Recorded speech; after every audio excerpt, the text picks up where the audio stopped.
Hello बच्चों, बहुत बहुत स्वागत है आपका अपने ही YouTube channel Guruji for high school में।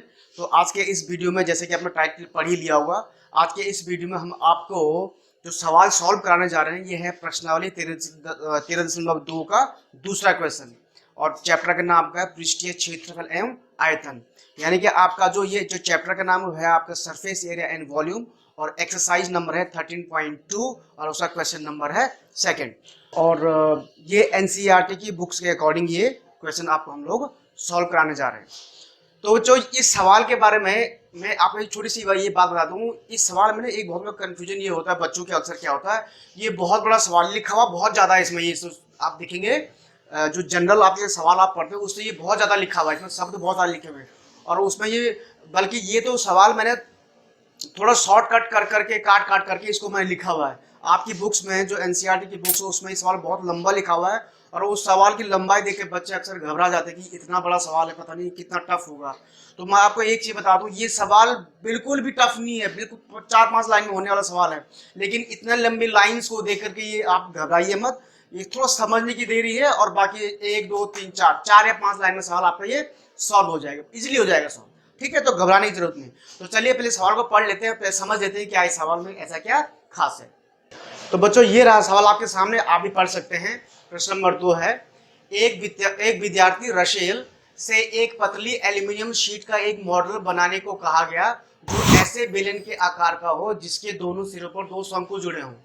एक बेलनाकार मॉडल बनाने को बोला गया रशेल को, बेलनाकार मॉडल जिसके कि दोनों सिरों पर शंकु लगे हों। जैसे देखो ये मॉडल बनाने को बोला गया जिसमें कि ये बेलन है और इसके दोनों सिरों पर एक शंकु है और एक शंकु है। ठीक है, सवाल के हिसाब से इस मॉडल का व्यास 3 सेंटीमीटर है। यानी कि मॉडल का व्यास यानी कि वृत्ताकार भाग का व्यास कितना है, 3 सेंटीमीटर। यानी कि यहां से लेकर के यहां तक ये पूरा कितना है भाई, 3 सेंटीमीटर है।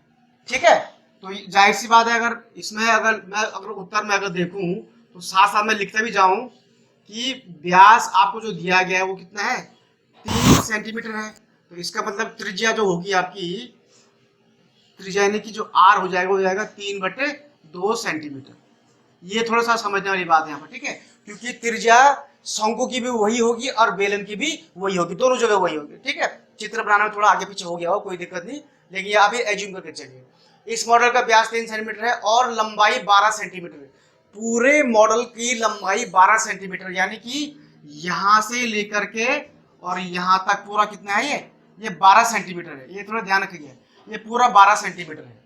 ठीक है, यदि प्रत्येक शंकु की ऊंचाई 2 सेंटीमीटर हो, प्रत्येक शंकु यानी इसकी भी और इस शंकु की भी जो ऊंचाई वो कितनी है, 2 सेंटीमीटर। यानी कि यहां से लेकर के और यहां तक ये आपकी जो ऊंचाई है 2 सेंटीमीटर है। वैसे ही इसकी भी होगी 2 सेंटीमीटर। ये यानी कि शंकु की ये ऊंचाई 2 सेंटीमीटर, ये ऊंचाई 2 सेंटीमीटर। तो जाहिर सी बात है 2 सेंटीमीटर ये, 2 सेंटीमीटर ये, 4 सेंटीमीटर हो गया और पूरी ऊंचाई 12 सेंटीमीटर है। तो जाहिर सी बात है कि जो बेलन की ऊंचाई बचेगी वो कितने बचेगी, सीधे 8 सेंटीमीटर बचेगी। क्यों, क्योंकि 12 में से 8 4 गया, 8 बचेगा ना। ये 12 सेंटीमीटर है, ये 2 सेंटीमीटर, ये 2 सेंटीमीटर, तो 2 2 4, 2 सेंटीमीटर, ये 2 4 सेंटीमीटर और 12 में से 4 गया 8 सेंटीमीटर। यानी कि बेलन की ऊंचाई 8 सेंटीमीटर। तो आप एक काम कीजिए, इस 8 सेंटीमीटर को आप h1 हाइट मान लीजिए, और इस जो ये आपकी 2 सेंटीमीटर हाइट है यानी शंकु की जो ऊंचाई है उसको आप h2 मान लीजिए। और h2 बराबर कितने है, वैसे तो h2 h3 हो जाएगा, लेकिन h2 बराबर h2 हो जाएगा क्योंकि दोनों 2 सेंटीमीटर है। ठीक है, ये है। और क्योंकि दोनों की हाइट भी बराबर है और त्रिज्या भी बराबर है तो सब कुछ बराबर हो जाएगा दोनों का। ठीक है, ये हो गया। तो रशेल द्वारा बनाए गए मॉडल में अंतर्विष्ट हवा का आयतन ज्ञात कीजिए। यानी कि जो ये मॉडल बनाया गया है इसके अंदर कितनी हवा आएगी। तो कितनी हवा आएगी मींस जितना इसका क्या होगा, आयतन होगा, वॉल्यूम होगा। यानी कि इसका वॉल्यूम प्लस इसका वॉल्यूम प्लस इसका वॉल्यूम। तो मैंने आपको जैसे पहले ही बताया था कि आयतन में सीधा आयतन क्या होता है, जुड़ जाता है। तो इस पूरे मॉडल का यदि आयतन निकालना है तो इस शंकु का आयतन प्लस इस बेलन का आयतन प्लस इस शंकु का आयतन। तो जाहिर सी बात है यहाँ पर अब हो जाएगा आपका, मैं यहाँ पर लिख दे रहा हूँ h1 बराबर आपका 8 सेंटीमीटर है। कैसा है वो मैं आपको बता दिया मैंने। और h2 बराबर h3 बराबर कितना है, 2 सेंटीमीटर। तो ये h3 लिखने की जरूरत है नहीं वैसे, पर कोई बात नहीं। ठीक है, ये आ गया जो कि शंकु की ऊंचाइयां हैं, ये साफ साफ लिखा हुआ है। अब यह है कि मॉडल का आयतन क्या होगा, मॉडल का जो आयतन होगा रूल के हिसाब से देखिए क्या हो जाएगा, बेलन का आयतन,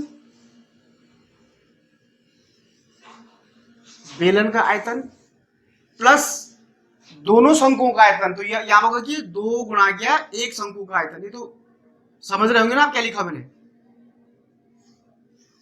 2 गुणा किया 1 शंकु का आयतन, यानी कि सिंपल सी बात है, 1 शंकु का आयतन प्लस 1 शंकु का आयतन, तो 2 गुणा के 1 शंकु का आयतन हो गया ना, वो मैं लिखने का तरीका मेरा कुछ नहीं।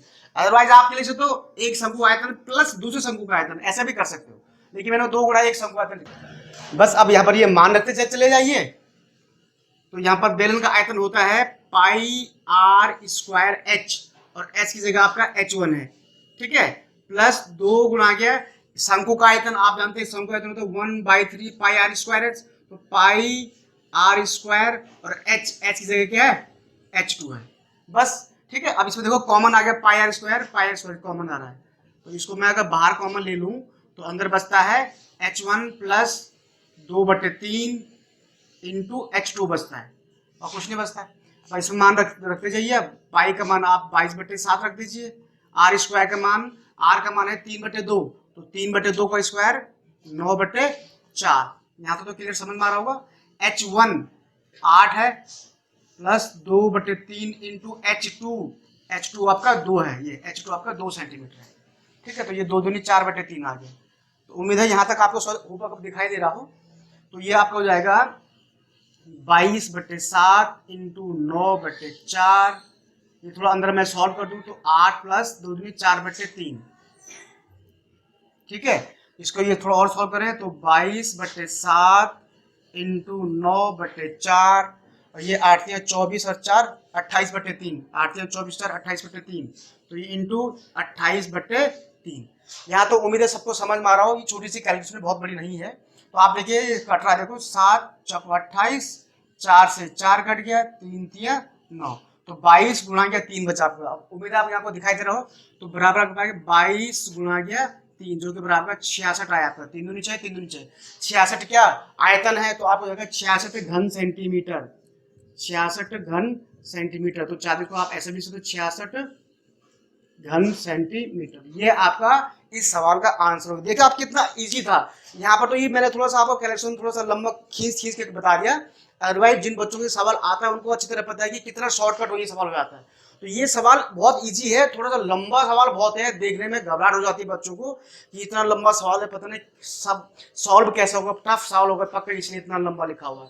तो ऐसा कुछ नहीं है, ये बात सवाल के अंदर आप जाइए, पढ़िए, समझिए, उसके बाद ही आप इसको कर पाएंगे। अच्छा, इसमें एक चीज और लिखी हुई है, मान लीजिए कि मॉडल की आंतरिक व बाह्य विमाएं बराबर हैं, आंतरिक और बाह्य विमाएं बराबर है, यानी कि वो जो जैसे जैसे मकान की दीवार होती है ना, बराबर तो होती है, लेकिन उनका भी एक अलग आयतन होता है, क्योंकि मोटे हैं, स्पेस घेर रहे हैं, तो उनका एक आयतन है। लेकिन जो ये बीमा है, यहाँ पर ये मान के चल रहे हैं कि ये बीमाएं बहुत पतली हैं, क्योंकि उसने ऑलरेडी लिखा भी कहीं पर एक पतली एलिमेंट लिखा, उसने एक पतली एलिमेंट, तो उन बीमाओं को आयतन लगभग आपका नगण्य माना जाएगा, उसका आयतन इसमें नहीं जुड़ेगा, तो इसलिए इसके अंदर के हम आयतन की बात करेंगे। तो ये आपका आ गया 22 गुणा के 3 बराबर 66 घन सेंटीमीटर आया आपका इस मॉडल के अंदर जो अंतर्वृष्ट हवा है, यानी कि इसके अंदर जो आंतरिक हवा, या यूं भी कहे कि इस मॉडल का जो आयतन है वो आपका 66 घन सेंटीमीटर हो जाएगा।